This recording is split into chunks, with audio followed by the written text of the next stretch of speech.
Halo, pemirsa sahabat-sahabat Sabit. Salam damai, salam sehat, dimanapun Anda berada. Saya mengajak sahabat-sahabat Sabit, mari kita sama-sama menjaga demokrasi kita supaya tetap hidup dan berjalan sesuai dengan amanah undang-undang.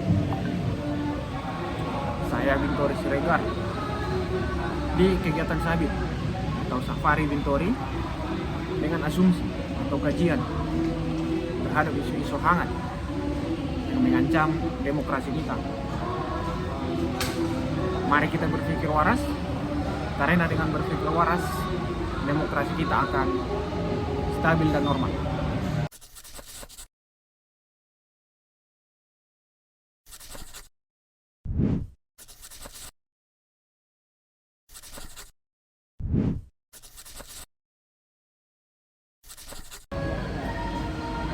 Halo, pemirsa sahabat-sahabat Sabit. Salam damai, salam sehat, dimanapun Anda berada.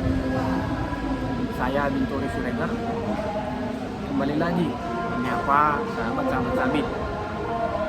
Kali ini saya membahas terkait isu yang sedang hangat dan sedang ramai diperbincangkan sekarang, yaitu isu kepala desa meminta perpanjangan masa jabatan.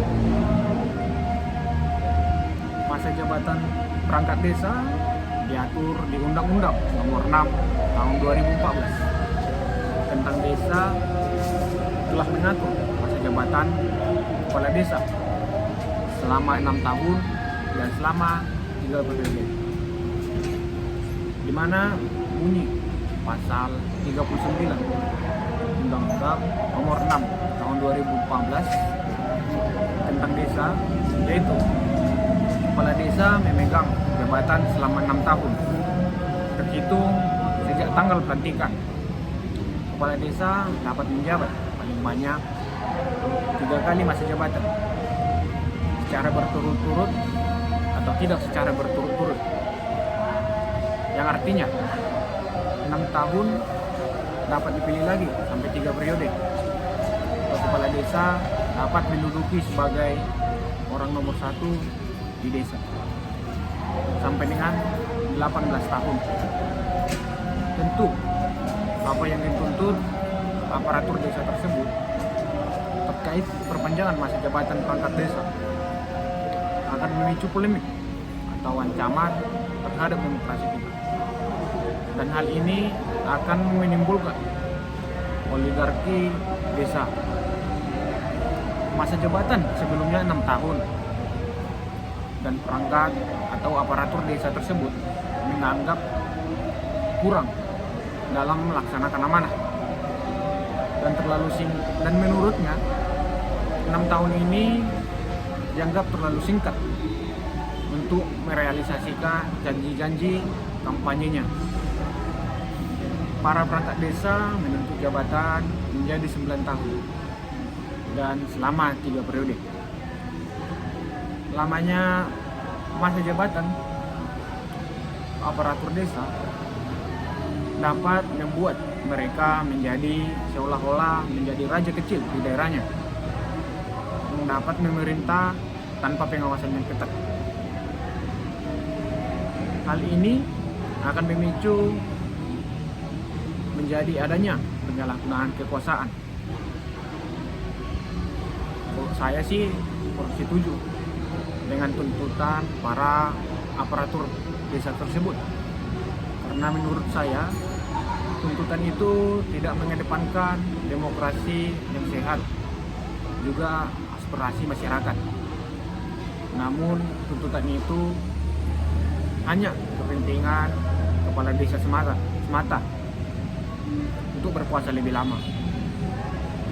Kekuasaan yang terlalu lama akan memicu pada rentannya korupsi. Lagi kades sekarang mengelola dana desa yang tidak main-main, tidak sedikit jumlahnya. Ditakutkan tidak akan ada kesempatan regenerasi di masyarakat yang juga lebih kompeten untuk menjabat sebagai aparatur desa. Dan saya sih khawatir isu perpanjangan masa jabatan kepala desa ini berbuntut panjang dan dikaitkan dengan kepentingan pemilu 2024. Wacana perpanjangan masa jabatan angkat desa juga digaungkan dengan anggaran desa yang semakin tahun semakin meningkat drastis, yang dimana pemerintah menaikkan anggaran desa yang bertujuan untuk mempercepat perkembangan dan pembangunan desa. Tapi di sisi lain, hal ini diduga akan memicu pada tingginya tingkat kasus korupsi di jajaran perangkat desa.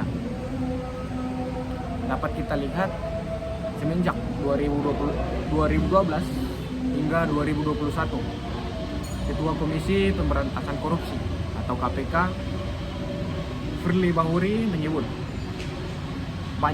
sebanyak 686 kepala desa yang terjerat kasus korupsi dana desa. Dan berdasarkan hasil pemantauan Indonesia Corruption Watch atau ICW, perangkat desa menjadi terdakwa kasus korupsi paling banyak sepanjang 2021. Terdapat 363 terdakwa perangkat desa dari hasil vonis kasus korupsi. Jumlah tersebut porsinya mencapai 26,7% dari total terdakwa kasus korupsi pada tahun lalu.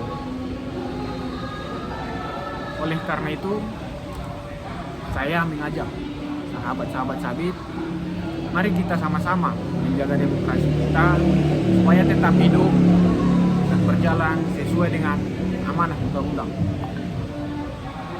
Saya Bintori Siregar di kegiatan Sabit atau Safari Bintori dengan asumsi atau kajian terhadap isu-isu hangat yang mengancam demokrasi kita. Mari kita berpikir waras, karena dengan berpikir waras demokrasi kita akan stabil dan normal.